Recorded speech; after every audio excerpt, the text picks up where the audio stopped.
I'm good. Where are you headed off to right now? I'm just in the car. Nobody's here with me. We're actually at a tournament today again. I thought you must be at a tournament again. Often when you're in the car, you're at a tournament. Have you competed yet? No, I'm actually going at 2 p.m. My brother's going in about an hour though. Got it. Okay. Well, last time we talked about, your future and what you were envisioning for your future and things like that. And that was, that sounded like when you were, much older. We talked about when you were 20. It occurs to me that in August you turn 11. Is that correct? Yes, it is. So sometimes I think of teenager as 13, but in some ways, when one is in one's second decade, I don't know. Do you think teenager is strictly 13 or is teenager when you're over 10?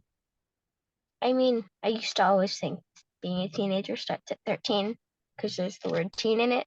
Yeah. Um, I guess being in a second decade sort of means something. I'm not sure if it specifically um means that you're a classified teenager, but I, I've always had that same confusion. And I think maybe officially it is 13 because the teen word, but it does seem like second decade is something somehow. Um, and so, yeah, what are your thoughts on entering your second decade?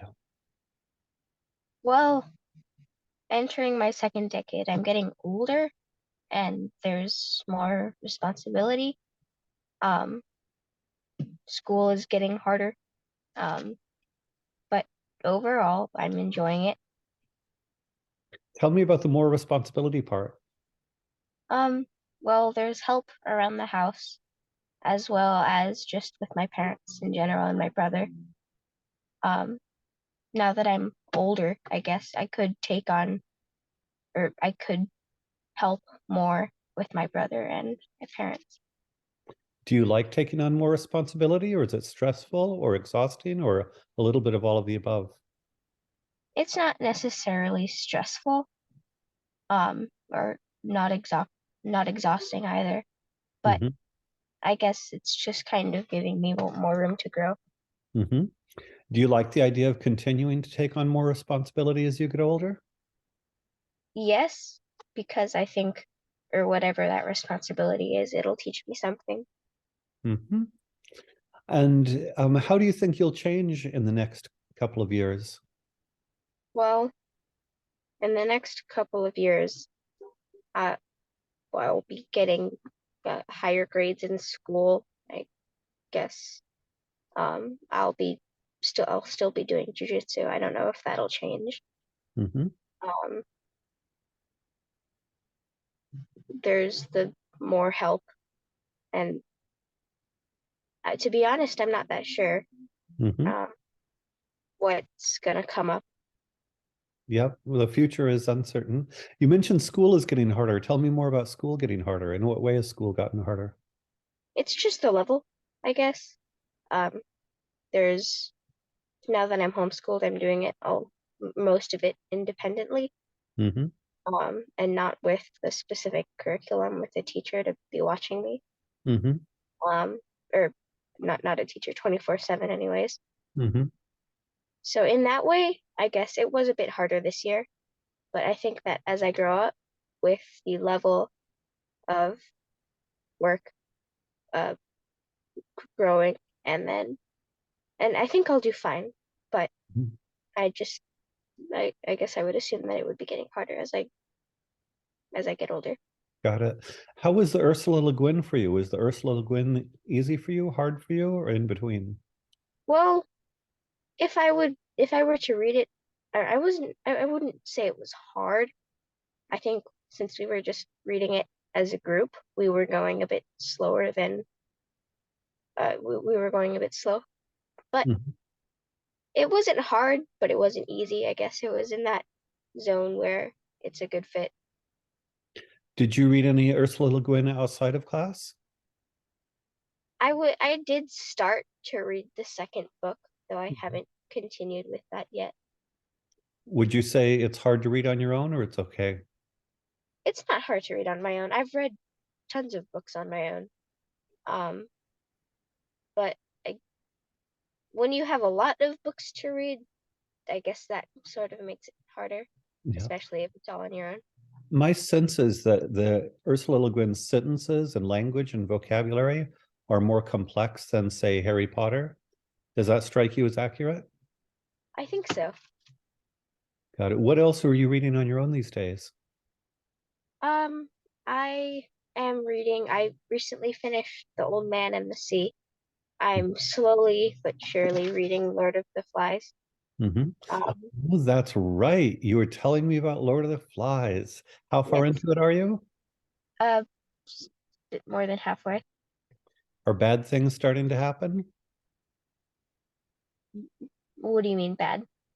Well, I don't want to spoil it for you. Okay, Um, well, I'm on the part where the group of boys kind of start to divide into two groups. mhm. Does it, and again, I've already given you a tiny bit of a spoiler. I don't want to spoil it for you, but does it seem plausible that some bad things might happen? Yes. And so what do you think is happening when the boys are divided into the two groups? Well, Um, what's two of going the on? boys don't necessarily like each other, or maybe more than two. Hmm. I think that's sort of what started that rift between them. Hmm. Uh, one's they're all different or good at different things, Hmm. um, and that they both have different personalities, and so they split. And I wouldn't say they're rivals since they're so kids and just recently formed into two new groups, but they're not working together necessarily anymore. Hmm. Have you ever seen in real life groups split like that? Yes. Where at your other school or in um, jujitsu, or where have you seen that? For groups split apart, I, well, to be honest, I think I've seen it once or twice, but I forgot where it happened. But I can easily imagine that happening, I think is what I meant. Got it. Um, And so maybe what you see is that these human motivations sound realistic. yes. Got it. Yeah, I think Lord of the Flies is pretty well done. And we said you're going through it slowly. Is it just why are you busy or it's difficult or why are you going through it slowly? I think all of those. It's it's definitely a bit more difficult than a lot of the other books I've read. Yeah, Um, Plus, I'm reading a ton of other books also. got it. Not a ton, but I'm reading a few other books that How about Old Man of in the Sea? How is that going for you? I've recently finished that actually. I don't know if I mentioned that, but Do you like um, it? I did. It's definitely one of my favorites. Oh, really? Yeah. Tell me why. I'm not sure. I like the story. I like how, what, or I like how it's kind of to the point, but stretches that out very long. Um, See, I would have thought that it would have been boring for a kid because not a lot happens, right? yeah, not really, but I think, or in the beginning, I was so, not enthused, but I kept on reading, and then I got to the good part, Hmm. and it really excited me. And I take it you care about the character. I think for me to like something, almost have to care about somebody in the book. And so you must have cared about the old man. Is that Yeah, accurate? yes. Why did you care about him? Well, he's tied to the fish and risks his life over it. Hmm. Um, I think that means something.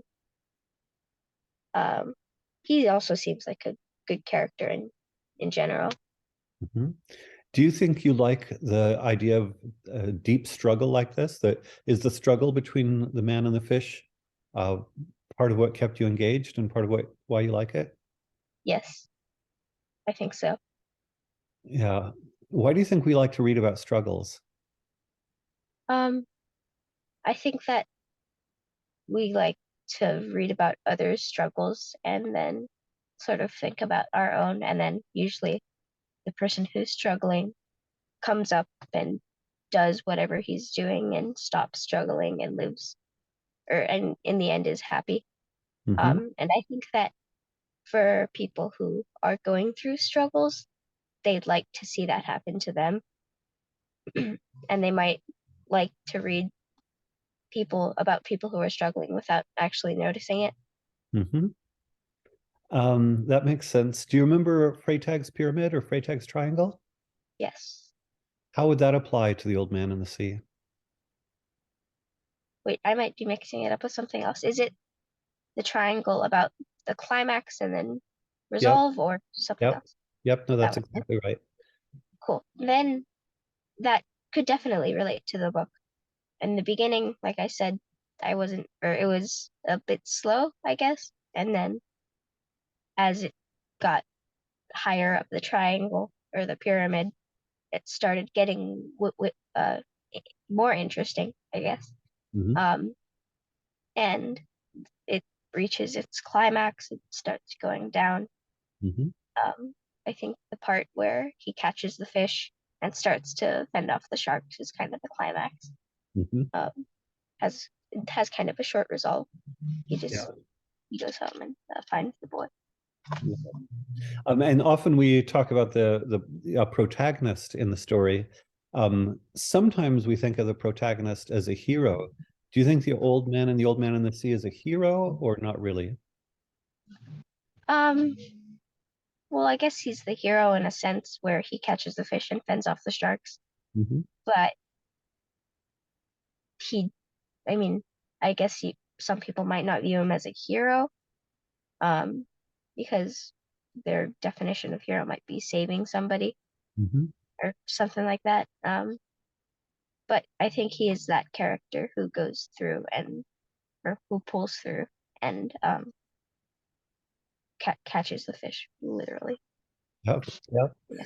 Um, no, I think it's interesting. It's interesting. I find it interesting to sort of see this common structure across stories, and then to think of both fictional struggles and real world struggles as related. Would you say fictional struggles are in some sense like real world struggles? I think they can be. The author could have based them off of some worldly problem and solved it in their own way. Hmm. And you could probably with it might relate to real life problems without the author knowing it. Hmm. Do you think that the old man in the sea reflects? Do you think you've had struggles in your life that are anything at all like the emotional dynamic there, or you've never been through anything at all like what he went through?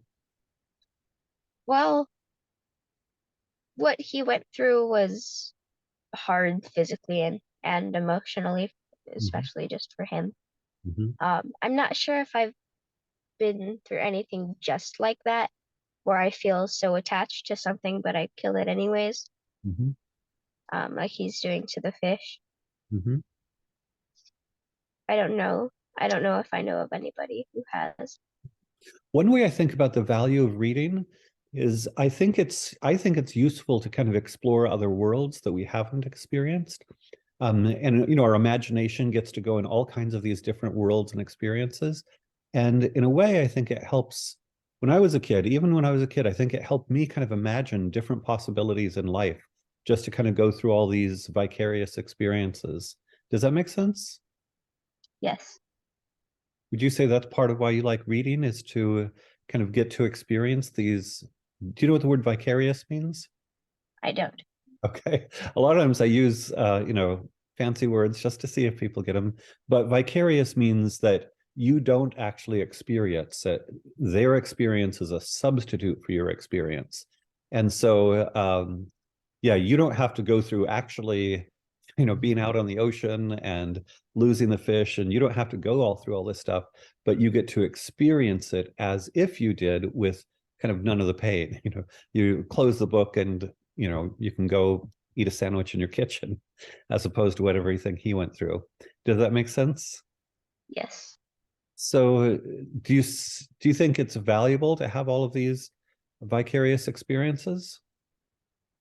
I think so. I think you might just enjoy it overall, or um, it might teach you something without actually having to go through that experience. Yeah. Um, Yeah, because I'm one of those people who, when they read, um, sort of imagine myself in that situation.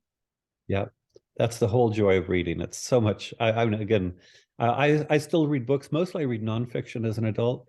But when I was your age, reading was one of my greatest joys. Possibly, and there are other fun things to do for sure. I love playing outside, but I think reading is just so much fun, and I take it you do as well. Yes, I All do. right. All right. Well, I again, I'll look forward to Lord of the Rings. I'm tempted to spoil it for you, but I'm going to be very strict and I won't say anything more. So Okay.